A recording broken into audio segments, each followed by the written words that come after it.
할렐루야.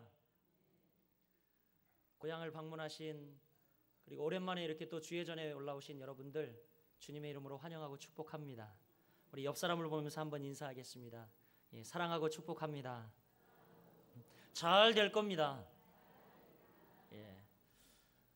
저희 교회는 이상한 교회 아니고요. 정상적인 교회인데 우리 그래도 이 시간 사실 낮 예배 때는 한 번도 하지 않았는데 우리 어른들에게 권세가 있어요. 축복의 권세가 있거든요. 그래서 이 시간 우리가 된다 박수로 우리 자녀들을 환영하고 우리 가족들을 환영하고 형제들을 좀 환영을 하도록 하겠습니다. 자, 우리 된다 박수 준비. 잘 모르시면 따라하시면 됩니다. 자, 된다 박수 시작. 된다 된다 된다 된다 된다 된다 된다 된다 된다 된다 잘 된다. 당연하지.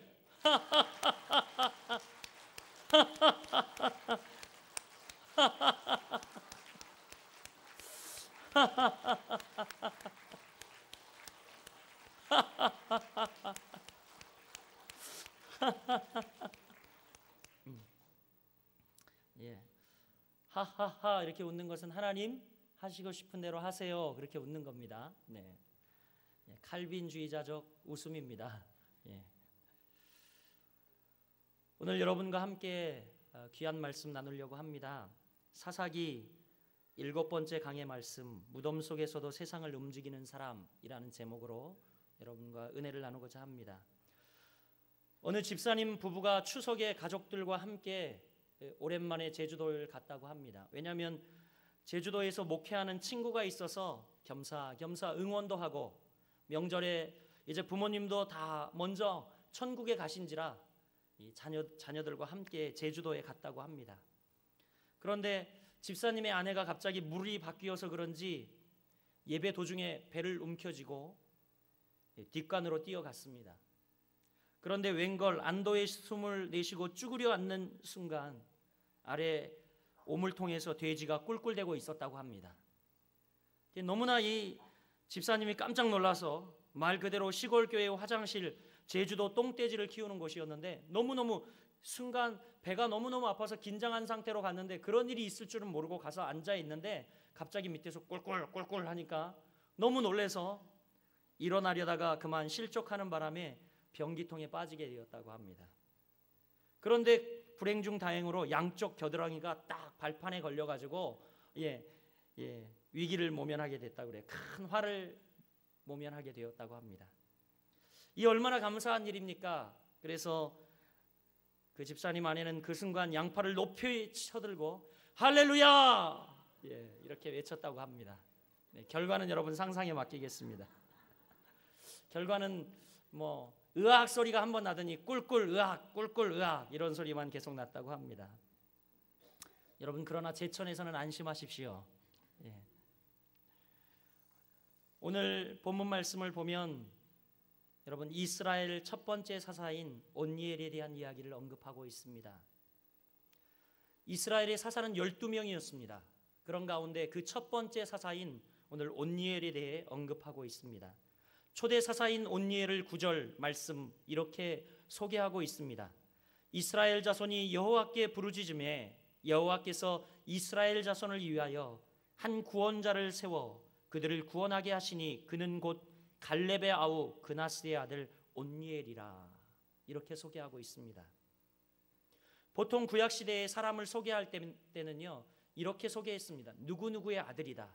여기에도 보니까 오늘 김영건 장로님, 권병순 권사님 자녀들 누구누구 이렇게 또 많은 분들 김종호 집사님, 이난순 권사님, 김영희 권사님 자녀들 누구누구 김종필 장로님 이렇게 쭉 자녀들 먼저 부모 이름을 언급하고 그 다음에 자녀의 이름을 언급하는 것이 구약시대에 이렇게 소개하는 방법이었습니다. 11절에 여러분 말씀을 보면 이렇게 소개하고 있죠. 그 땅이 평온한 지 40년에 그나스의 아들 온니엘이 죽었더라. 이렇게 소개하고 있습니다. 온니엘을 소개할 때에 정석은 바로 11절입니다. FM은 바로 11절이에요. 그나스의 아들 온니엘이었더라 이거였죠. 그런데 여러분 오늘 9절 말씀은 온니엘을 소개하면서 강조하는 한 사람이 있습니다. 누구입니까? 갈렙이라고 하는 인물입니다. 갈렙의 아우다. 그런데 아버지보다 이름이 앞에 나와 있습니까? 뒤에 나와 있습니까? 제가 거꾸로 물어봤네요. 뒤에 나와 있어요? 앞에 나와 있어요? 앞에 나와 있죠. 제가 질문할 때는 항상 정답이 뒤에 있습니다. 네. 그래서 이렇게 그 아버지보다도 오히려 지금 갈렙의 이름을 앞에 기록하고 있는 것을 봅니다. 이렇게 유례 없는 표현을 보면서 지금 이 본문 가운데 우리가 느끼는 것은 갈렙의 영향력을 느끼게 됩니다.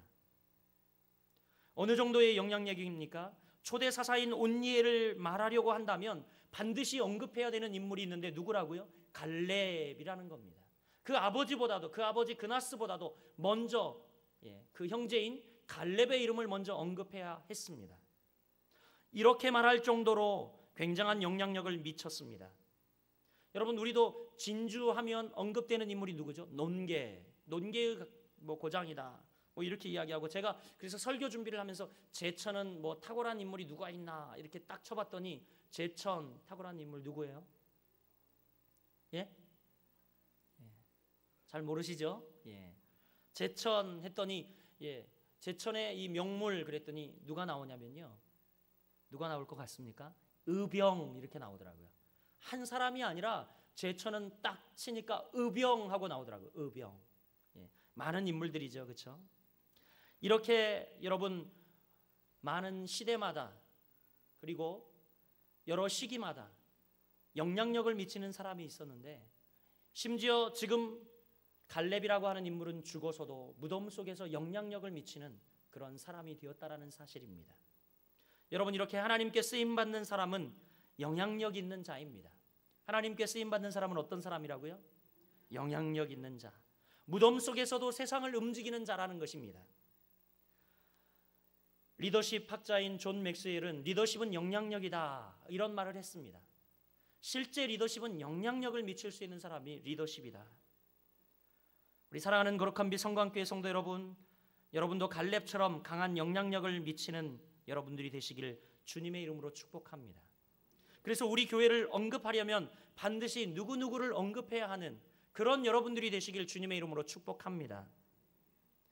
적어도 가족, 동생, 형, 부모님에게 영적 영향력을 행사할 수 있는 복받은 인생이 되시길 주님의 이름으로 부탁드립니다. 제가 부임 신방을 하다 보니까 우리 성도님 가정마다 다 가면 언급하고 있는 한 분의 이름이 있었습니다.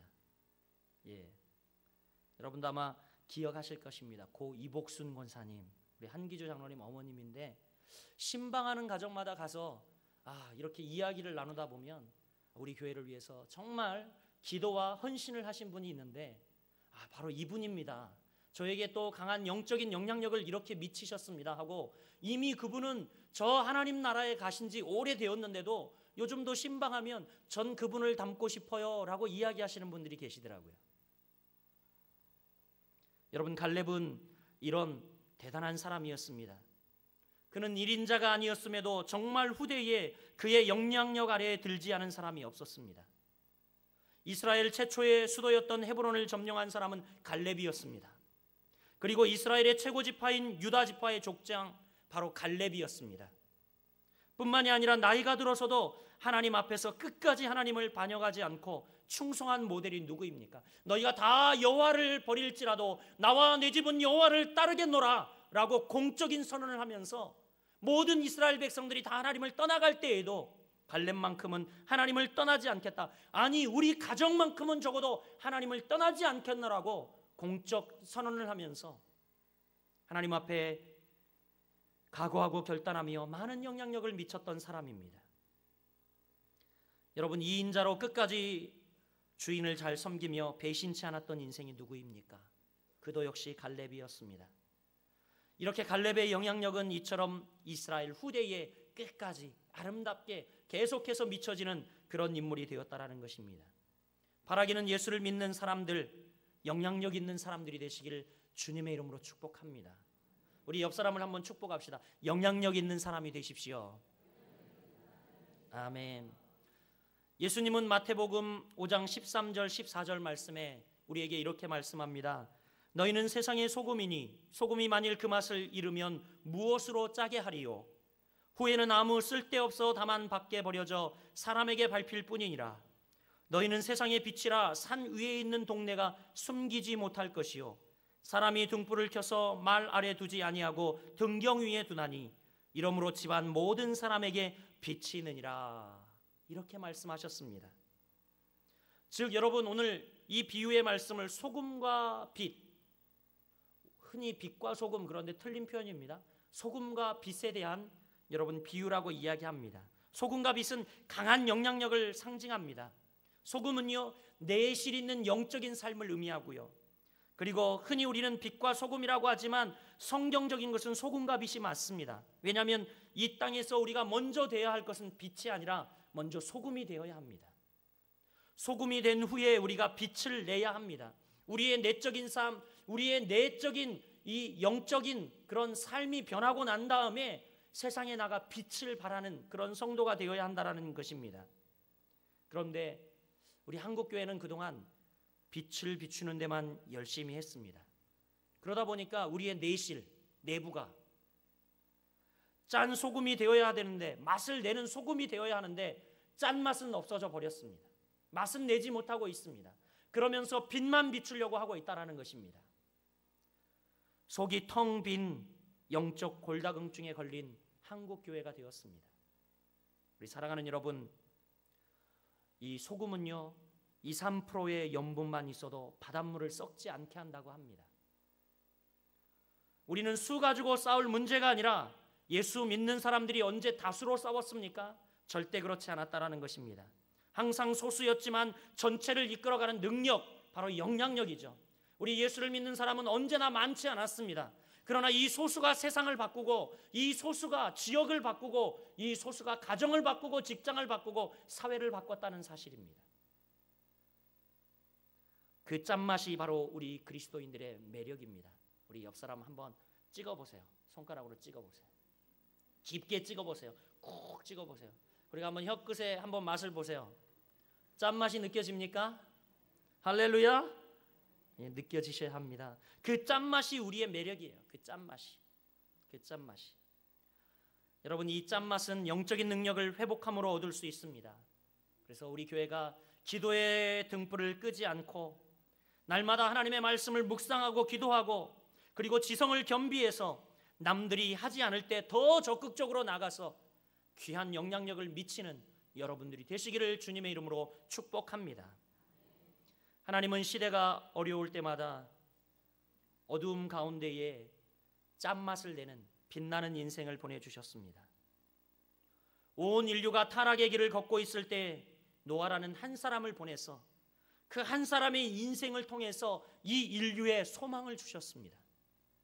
뿐만 아니라 사울의 악정이 극에 달했을 때에 하나님께서는 또 다윗이라는 귀한 인물을 예비해 이스라엘의 빛으로 그를 보내셨습니다.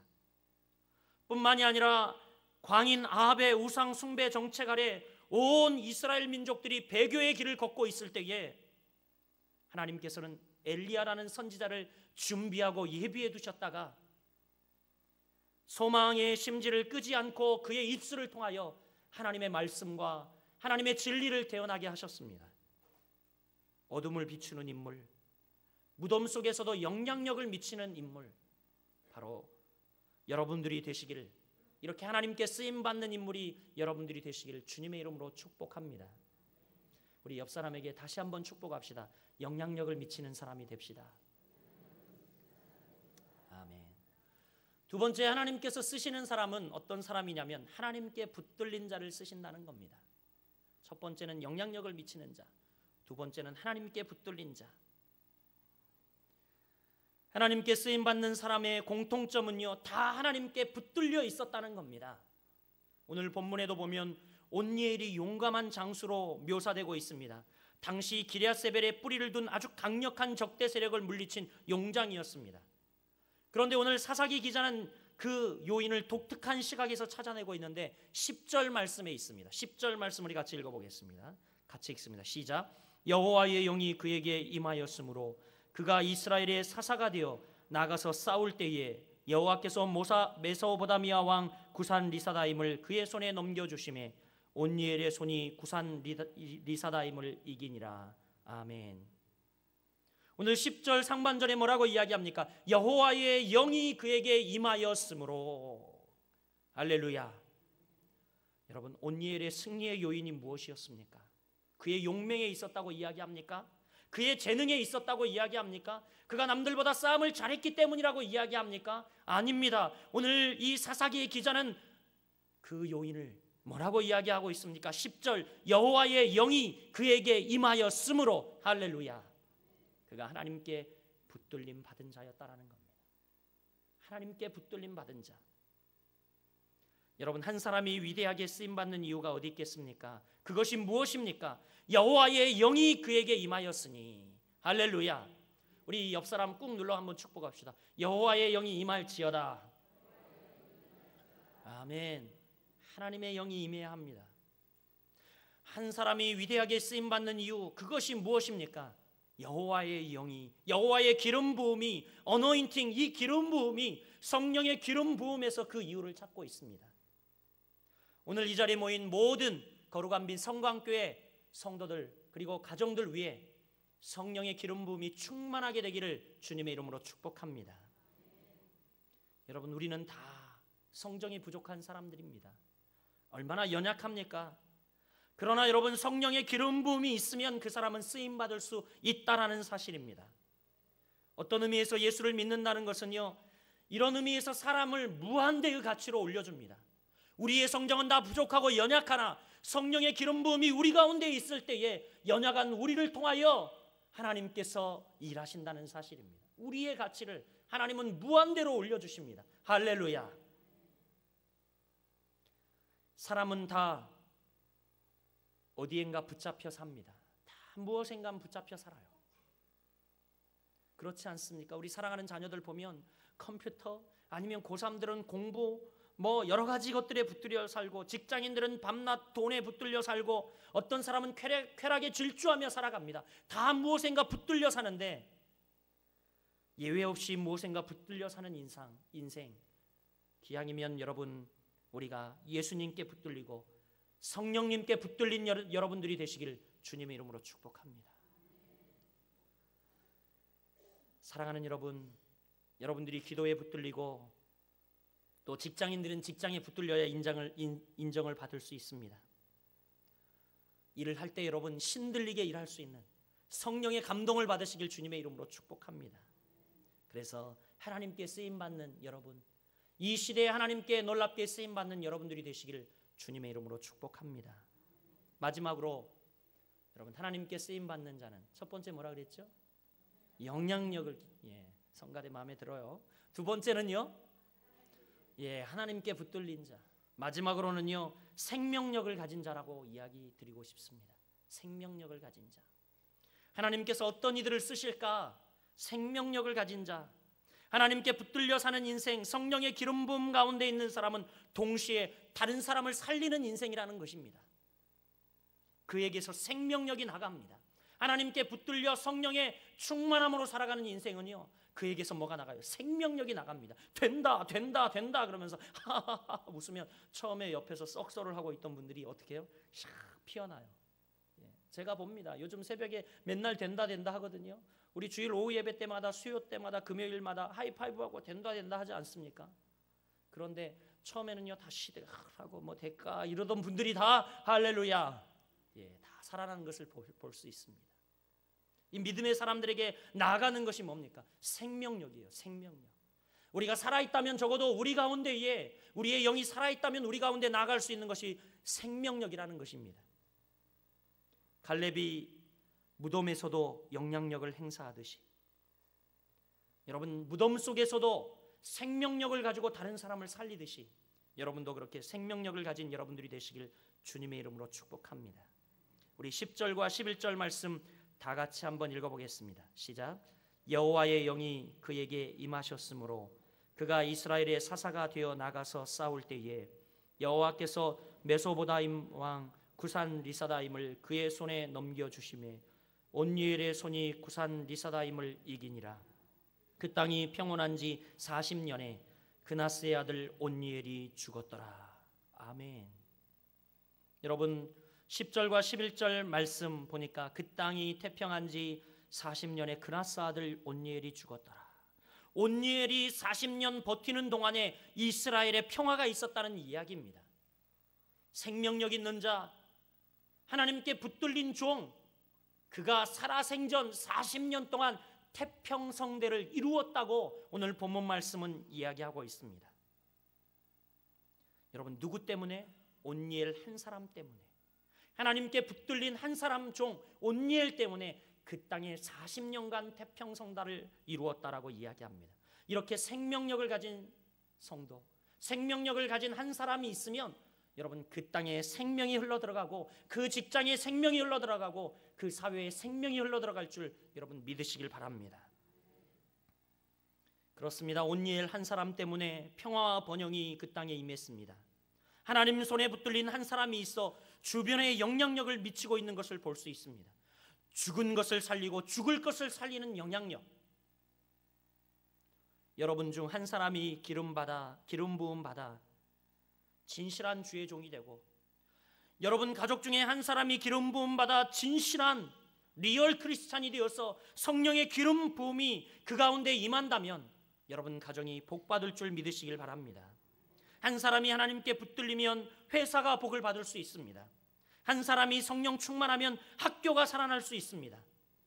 한 사람이 성령 충만하면 여러분 그 교회에 하나님의 놀라운 성령의 역사가 있을 줄 믿으시길 바랍니다. 그래서 우리가 바로 복의 근원이에요. 생명력 있는 우리가 바로 복의 근원입니다. 우리 옆 사람에게 축복합니다. 당신이 복의 근원입니다. 아멘. 아멘. 그렇습니다. 분명히 여러분 우리는 복의 근원입니다. 그러기에 우리의 어깨에 직장이 달려있고, 우리의 어깨에 캠퍼스가 달려있고, 우리의 어깨에 나라가 달려있고, 우리 어깨에 민족 공동체의 운명이 달려있습니다. 여러분 우리는 이렇게 귀중한 사람들입니다.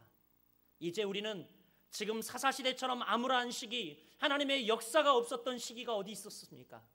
그렇지만 환경을 탓하는 것이 아니라 환경을 탓하지 않고 일어선 사사들이 지금 그들이 바로 자신의 처신에 따라 성령이 임하게 하고 그 땅에 태평성대가 임하게 하고 그 땅 가운데 생명력을 가져오고 그 땅을 살리고 민족을 살리는 놀라운 은혜를 일궈내는 것을 볼 수 있습니다. 여러분의 처신에 따라 가정과 직장과 민족 공동체의 운명이 바뀔 수 있습니다. 우리가 10분 더 기도하면 나라와 가정과 자녀의 운명이 바뀔 수 있고, 우리가 더 10분 더 기도한다면 여러분 이 민족의 지도가 바뀔 수 있고, 여러분이 10분 더 주님께 나와 묵상하고 기도한다면 여러분 우리의 삶과 인생이 바뀔 줄 믿으시길 바랍니다. 결론의 말씀을 드리겠습니다. 얼마 전 예배하면서도 여러분들에게 말씀드린 적이 있습니다. 한국의 중산층 기준, 직장인 대상으로 설문한 결과 한국에서 중산층 하면 어떤 사람들이냐 그랬더니, 첫째, 부채 없이 아파트 30평 이상에 사는 것. 둘째, 월급 500만 원 이상을 받는 것. 셋째, 자동차 2000cc급 이상 중형차를 소유하고 있는 것. 넷째, 예금액 잔고 1억 원 이상 보유한 사람. 다섯째, 해외여행 1년에 한 차례 이상 다니는 사람. 이 사람을 중산층 기준으로 여러분 이야기를 하고 있습니다.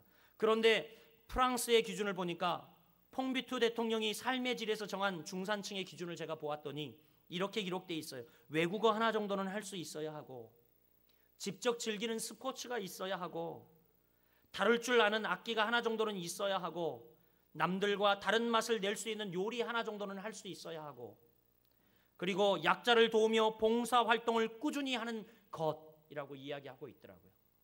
프랑스는 그래요. 영국을 봤더니 영국 옥스퍼드 대학에서 제시한 중산층의 기준은 이렇게 이야기합니다. 페어플레이를 하는 사람, 자신의 주장과 신념을 가진 사람, 독선적으로 행동하지 않는 사람, 약자를 두둔하고 강자에 대응하는 사람, 불의, 불평, 불법에 의연히 대처하는 사람, 이렇게 기록하고 있더라고요. 어쩜 이렇게 다른지 모르겠어요. 우리 민족과 어쩜 이렇게 다를까요? 여러분 평생 아파트 평수를 넓히는데 전력을 다한 분당에 살고 있는 50대 아주머니가 말기암으로 고생하며 저에게 찾아와서 이런 고백을 한 적이 있습니다. 목사님, 이제야 살만해졌는데 죽음이 목전에 왔다고 얼마나 억울해하는지. 저는 그 이야기를 전해 들을 때 과연 무엇이 인생의 가치를 가늠하는가 한번 생각해 보았습니다. 여러분, 무엇이 여러분의 인생을 가늠하고 있습니까? 무엇이 여러분의 인생의 가치를 가늠하고 있느냐 말입니다. 이렇게 인생이 사는 집 평수와 화장실 개수, 이렇게 소유하는 데 주력하다가 죽음을 맞는 것이 얼마나 인생의 삶의 가치와 여러분 이렇게 동떨어지게 우리를 만들고 있는가. 한번 오늘 여러분 명절에 가족들과 함께 생각해 보았으면 좋겠습니다. 어떤 경제학자나 부동산 전문가의 탁월한 분석보다 삶의 질에 초점을 맞추는 것이 훨씬 더 인생을 아름답게 사는 것이라는 것을 믿으시길 바랍니다. 물질적 소유에 집착하지 않고 의연한 사고를 가지시길 바랍니다. 어떻게 하면 내가 하나님께 쓰임받을 수 있을까? 하나님의 영광을 위해 살아갈 수 있을까? 오늘 본문에 등장하고 있는 온니엘의 삶을 우리가 살펴보면서 여러분 이 시간 각오하고 결단하시길 바랍니다. 내가 정말 죽어서도 무덤에서 자녀들에게, 후손들에게 선한 영향력을 미칠 수 있는 그런 삶을 살아야지라고 결단하시길 바랍니다. 여러분, 오늘 여러분 인생의 최고의 점은 무엇입니까? 우리 사랑하는 가족들과 오손도손 모여 오늘도 여러분 인생의 진정한 행복이 무엇인지 묵상해보며 가족들과 함께 참 평안을 누리며 가족들을 만나 위로받고 힘을 얻으며 가족들과 함께 하나님께 붙들린 아름다운 삶을 살고자 결단하는 참 의미 있고 뜻깊은 명절이 되시기를 예수 그리스도의 이름으로 축원합니다. 기도하겠습니다.